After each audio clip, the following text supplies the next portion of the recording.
পরীক্ষায় উত্তীর্ণ হওয়ার জন্য 40% নম্বর প্রয়োজন ছিল, সে 178 নম্বর পায় এবং 22 নম্বরে অনুত্তীর্ণ ঘোষিত হয়।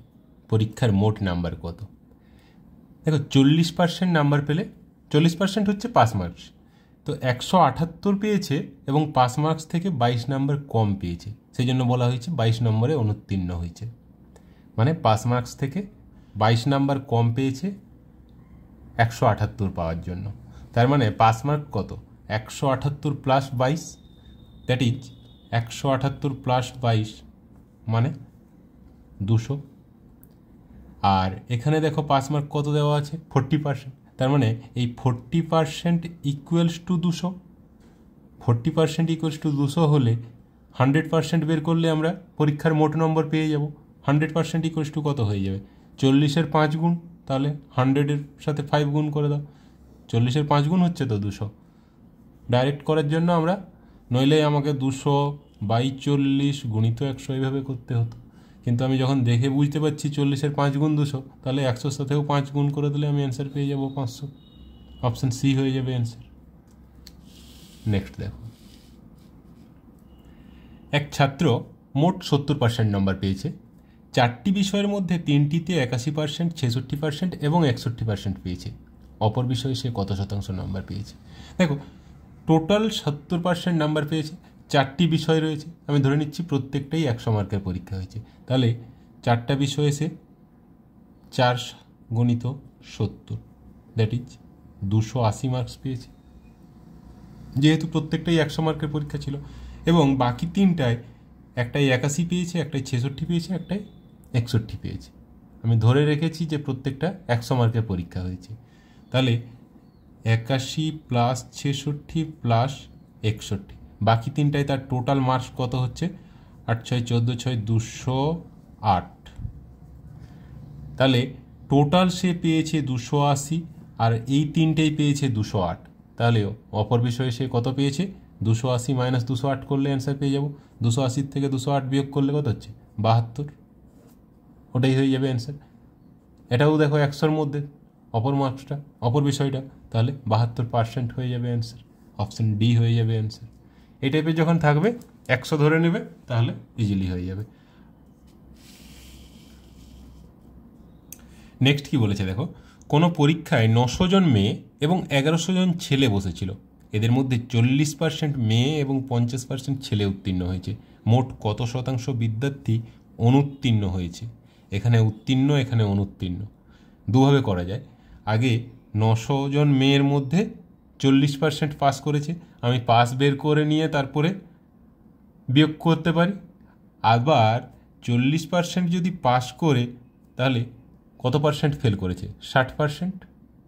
100 মাইনাস 40, তাহলে 900 গুণিত 60% মানে 60/100। এতজন মেয়ে ফেল করেছে, ডাইরেক্ট করতে পারি। 2 0 0 0 কেটে দিলে 9 6 540 জন অনুত্তীর্ণ ডাইরেক্ট বের করছি। আর না হলে পাস মার্কস কতজন উত্তীর্ণ হয়েছে সেটা বের করতে গেলে 900 গুণিত 40/100 0 0 9 4 36 360 জন দিয়ে এটা আবার 900 থেকে বিয়োগ করব, একটু হলেও বেশি টাইম যাবে, কিন্তু 100 থেকে 40 বিয়োগ করতে আমাদের নিশ্চয়ই কোনো টাইম লাগবে না। তার জন্য 900 × 60%, 900 গুণিত 60/100 করে দিলাম, তাহলে ডাইরেক্ট অনুত্তীর্ণ সংখ্যা পেয়ে গেলাম। এতজন মেয়ে অনুত্তীর্ণ হয়েছে। সিমিলারলি 1100 জন ছেলে ছিল, তার মধ্যে 50% উত্তীর্ণ হয়েছে। এখানে উত্তীর্ণ অনুত্তীর্ণ সমান হয়ে যাচ্ছে, তাহলে 1100 জনের 50% মানে 50/100, 50 2 2 550, দ্যাট মানে 550 জন ছেলে উত্তীর্ণ হয়েছে, 550 জন ছেলে অনুত্তীর্ণ হয়েছে। তাহলে টোটাল অনুত্তীর্ণ কত, মানে ফেল করেছে কত? 540 প্লাস 550, দ্যাট ইজ 1090 জন ফেল করেছে। আর টোটাল পরীক্ষার্থী কত? 900 প্লাস 1100, তার মানে 900 প্লাস 1100 কত? 2000 জন। তাহলে 2000 জনের মধ্যে 1090 জন ফেল করেছে। পার্সেন্টেজ করলে কি করব? এটা ইন্টু 100, এত পার্সেন্ট। 0 0 0 0 0 0 109/2, 2 5 4 54.5%। অপশান এটা বি, এটা 54.5 মানে অপশান বি হয়ে যাবে অ্যান্সার। নেক্সট কি বলেছে দেখো, কোনো পরীক্ষায় 60% বিদ্যার্থী ইংরাজিতে এবং 70% বিদ্যার্থী গণিতে উত্তীর্ণ হয়েছে। যদি 20% বিদ্যার্থী উভয় বিষয়ে অনুত্তীর্ণ হয় এবং 2500 জন বিদ্যার্থী উভয় বিষয়ে উত্তীর্ণ হয়, তাহলে মোট পরীক্ষার্থীর সংখ্যা কত? এই টাইপের কোশ্চেন কিন্তু প্রায় অনেক পরীক্ষাতেই আসে। ভালো করে দেখবে, আগে একটু গ্রাফিক্যাল করে দিচ্ছি। 60% বিদ্যার্থী ইংরেজিতে, এটা ধরো ইংলিশ, এটা ম্যাথ। 60% বিদ্যার্থী ইংরেজিতে এবং 70% গণিতে মানে ম্যাথে উত্তীর্ণ হয়েছে, পাশ করেছে। 20% বিদ্যার্থী উভয় বিষয়ে অনুত্তীর্ণ হয়েছে। আমি এখানে ফেলটাই নেব। 20% দুটোতেই, ইংলিশ ম্যাথ দুটোতেই ফেল করেছে। এর একটা শর্ট ট্রিক্স আছে, আমি শর্ট ট্রিক্সে পরে আসছি। তাহলে 20% দুটোতেই ফেল করেছে। 60% ইংরেজিতে পাস করেছে, দেখো উত্তীর্ণ হয়েছে, তার মানে 40% ফেল করেছে। 20% যদি দুটোতেই ফেল করে থাকে, শুধু ইংলিশে কতজন ফেল করেছে? 60% পাস করেছিল ইংরেজিতে, মানে 40% ইংরেজিতে ফেল করেছে। আর শুধু ইংরেজিতে ফেল করেছে 40 - 20, কারণ 20% দুটোতেই ফেল করেছে। তাহলে শুধু ইংরেজিতে ফেল করেছে 40 - 20, দ্যাট ইজ 20%। আবার 70% ম্যাথে পাস করেছে, তার মানে 30% ম্যাথে ফেল করেছে। আবার 20% দেখো দুটোতেই ফেল করেছে, তাহলে শুধু ম্যাথে কতজন ফেল করেছে? 30 - 20, দ্যাট ইজ 10%। এবারে আমি বলবো কি না, টোটাল ফেল 20 + 20 + 10। এটাকে টোটাল ফেল না বলে টোটাল দুটো বিষয়ে পাস করেছে কতজন না, এইটা যোগ করলে কত হচ্ছে? 20 - 20 40, 10 50, তাহলে 100 - 50, দ্যাট ইজ 50% উভয় বিষয়ে পাস করেছে। অঙ্ক এবং ইংরেজি দুটোতেই পাস করেছে 50%। 100 থেকে এইগুলোর যোগফল বিয়োগ করে দিলাম, তবে গিয়ে আমি উভয় বিষয়ে পাস পেলাম। এবারে দেখো 2500 জন বিদ্যার্থী উভয় বিষয়ে উত্তীর্ণ হয়েছে, 2500 জন উভয় বিষয়ে পাস করেছে। তাহলে এই 50% = 2500। 100% বের করলেই আমরা অ্যান্সার পেয়ে যাব, পরীক্ষার্থীর সংখ্যা পেয়ে যাব। 50% 2500, 50 ডবল 100, তাহলে 2500কে ডবল করে দাও, 25-এর ডবল কত? 50, দুটো জিরো বসিয়ে দাও, 5000। তাহলে অপশান ডি হয়ে যাবে অ্যান্সার। মোট পরীক্ষার্থীর সংখ্যা 5000 জন। এবারে এর একটা শর্ট ট্রিক্স আছে। শর্ট ট্রিক্সটা কি?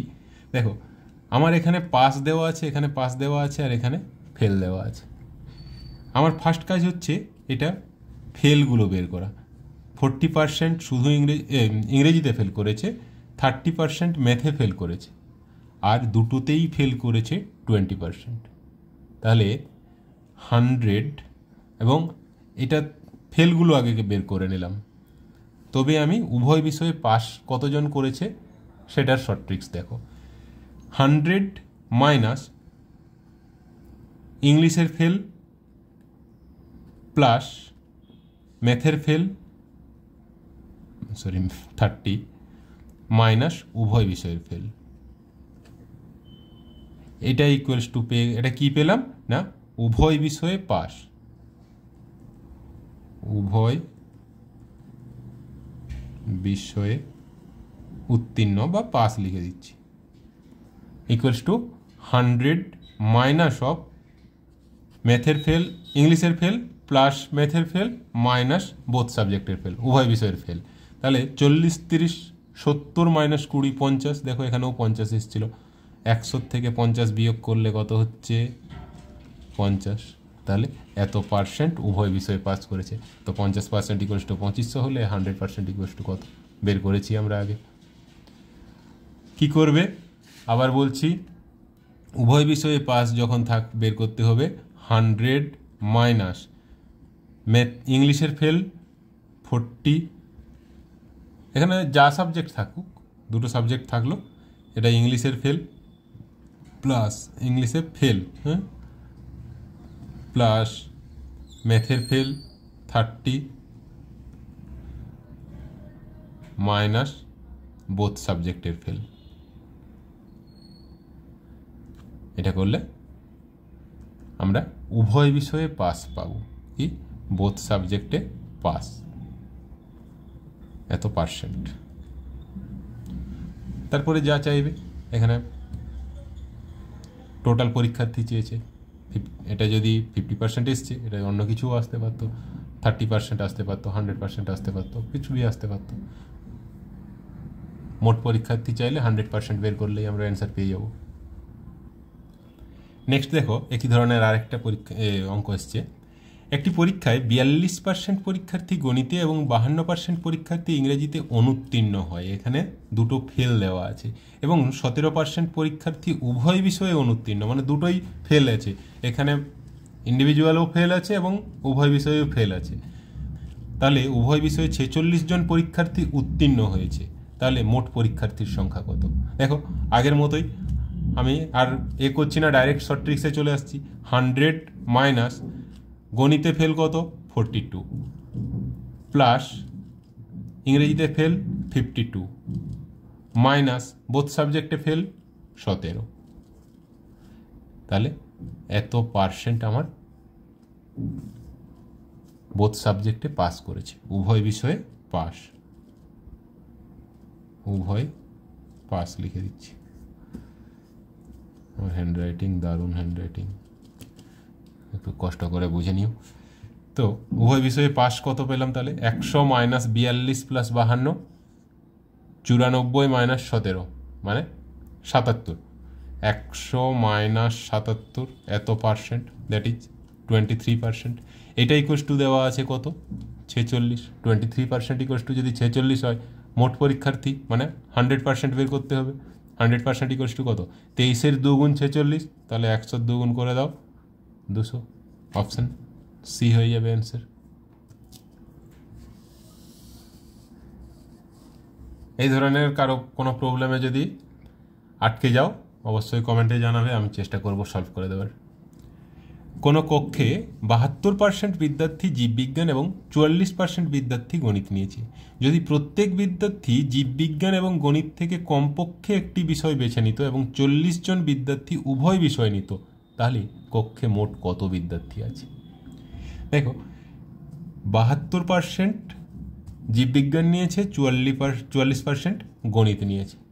দুটোকে যোগ করলে দেখো কত হচ্ছে? 72 প্লাস 44 116। 100 থেকে বেশি হয়ে যাচ্ছে। কেন বেশি হচ্ছে? কত বেশি হচ্ছে দেখো তো? 116 মাইনাস 100 করলে 16। এই 16% বেশি কেন হচ্ছে? কারণ এই 16% দুটো সাবজেক্টকেই নিয়েছে। এই 16% জীববিজ্ঞান এবং ম্যাথ গণিত দুটোই নিয়েছে।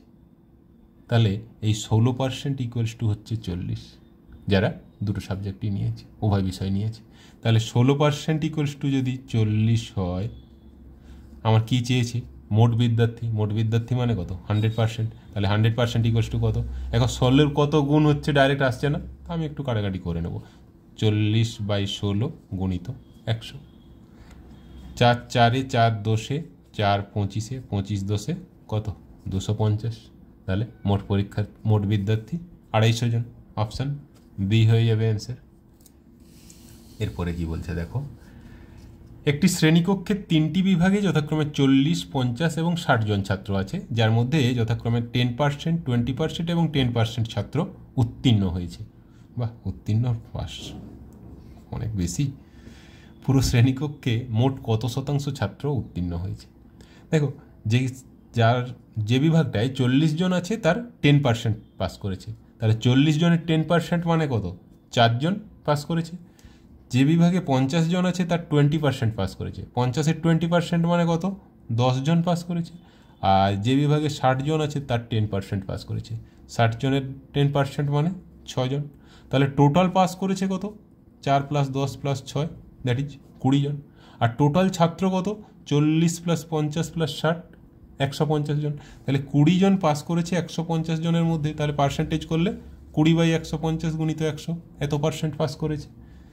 0 0 কেটে দাও, 5 3-এ 5, 20-তে 20 2-এ 40/3% পাস করেছে। তাহলে 13 3-এ 39, 13 পূর্ণ 1-এর 3% পাস করেছে। অপশান এ হয়ে যাবে অ্যান্সার।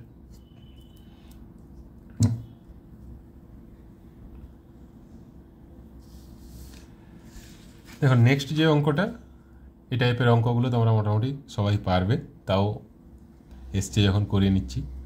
খেলনার মূল্য খেলনা প্রতি 20% বৃদ্ধি করার ফলে বিক্রির সংখ্যা 15% কমে গেছে। খেলনাগুলির বিক্রয় মূল্যের কত পরিবর্তন হয়েছে? এই টাইপের কোশ্চেন আগে অনেক করানো হয়েছে, একটা পুরো ভিডিওই রয়েছে এই টাইপের কোশ্চেন, সেই জন্য বললাম তোমরা যদি ওই কোশ্চেন ভিডিওটা দেখে থাকো এটা সবাই পারবে। দেখো এই টাইপের কোশ্চেন দুভাবে করা যায়। একটার জন্য সূত্র আছে, দেখো 20% বৃদ্ধি, তাহলে 20 যেহেতু বৃদ্ধি প্লাস, এরপরে 15% কমে গেছে তাহলে -15। এবারে একটা বৃদ্ধি একটা কম, প্লাস একটা মাইনাস একটা, তাহলে প্লাসে মাইনাসে কী হবে মাইনাস, ইন্টু এই -20 ইন্টু 15, বৃদ্ধি এবং কম সেগুলোর গুণফল বাই 100। এটা হচ্ছে শর্ট ট্রিক্স। এটা যদি প্লাস হয় তাহলে বৃদ্ধি, আর যদি মাইনাস হয় তাহলে হ্রাস। তাহলে 20 5 5 3, 20 - 15 কত 5, 5 - 3 2, +2 আসছে, তাহলে 2% বৃদ্ধি হচ্ছে। অপশান এ হয়ে যাবে অ্যান্সার।